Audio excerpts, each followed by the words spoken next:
ফুটবলের মহাতারকা Lionel Messi গত শত পুরস্কার পদকে নিজের নাম উড়িয়েছেন, তার ইয়ত্তা নেই। এবার আরও এক মহামূল্যবান পদকে নিজের নাম জড়িয়েছেন লিও মেসি। শত শত পুরস্কারের মালিক ফুটবল ইতিহাসের অন্যতম সেরা এই খেলোয়াড় এবার পেয়েছেন মার্কিন যুক্তরাষ্ট্রের সর্বোচ্চ বেসামরিক সম্মাননা মেডেল অব ফ্রিডম।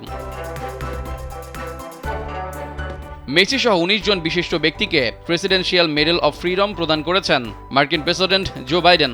যুক্তরাষ্ট্রের সর্বোচ্চ বেসামরিক সম্মাননা হিসেবে বিবেচিত এই পুরস্কার সমাজ, সংস্কৃতি, ক্রীড়া, রাজনীতি ও মানব কল্যাণে অনন্য অবদানের জন্য প্রদান করা হয়। আর নয় সৌন্দর্য নিয়ে চিন্তা, এবার নিজেকে সুন্দর করে তুলুন স্টাইল ম্যানিয়াক্সের সাথে। ফুটবলের ইতিহাসের অন্যতম সেরা খেলোয়াড় লিওনেল মেসির জন্য এটি আরেকটি বিরল অর্জন। আর্জেন্টিনাকে ২০২২ সালের বিশ্বকাপে নেতৃত্ব দিয়ে চ্যাম্পিয়ন করার পর থেকেই তিনি বিশ্বের নানা প্রান্তে স্বীকৃতি পেয়ে আসছেন। এবার যুক্তরাষ্ট্রের সর্বোচ্চ বেসামরিক সম্মাননা অর্জন করলেন মেসি, যা ফুটবলের বাইরেও তার বৈশ্বিক প্রভাব ও গ্রহণযোগ্যতার বড় স্বীকৃতি। শনিবার হোয়াইট হাউসে আয়োজিত এক অনুষ্ঠানে এই পদক প্রদান করা হয়। ২০২২ কাতার বিশ্বকাপ জেতার পর পিএসজি ছাড়েন লিও মেসি। সে সময়টা প্যারিসের ক্লাবটায় তার ভালো যাচ্ছিল না। অনেক ক্লাবের সাথে নাম জড়ালেও শেষ পর্যন্ত মেসি পাড়ি জমান মার্কিন মুলুকে। ডেভিড বেকহামের মালিকানাধীন দল ইন্টার মায়ামিতে জয়েন করে এখনও আছেন সেখানেই। মেসি ইন্টার মায়ামিতে যোগ দেওয়ার পর থেকেই পাল্টে যেতে থাকে দলটার চিত্র।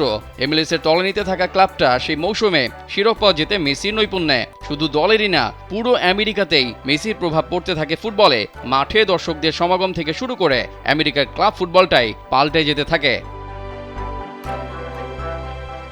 গত মৌসুম অর্থাৎ সদ্য শেষ হওয়া এমএলএস মৌসুমেও মেসি ছিলেন দুর্দান্ত।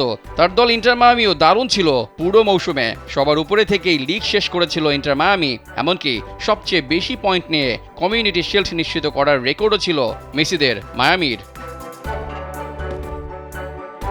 ফুটবলের পুরস্কার তো মেসির ঝুলিতে আছে বহু। এবার ভিন্নধর্মী এই পদক জেতাটা লিওনেলের জন্য একটু বিশেষ তো হবেই, মেসি তো বটেই। এমন পদকে ভূষিত হওয়ায় মেসির ভক্তরাও যে খুশিতে আত্মহারা হবেন সেটা বলাই যায়। রেজাউল করিম, কালবেলা।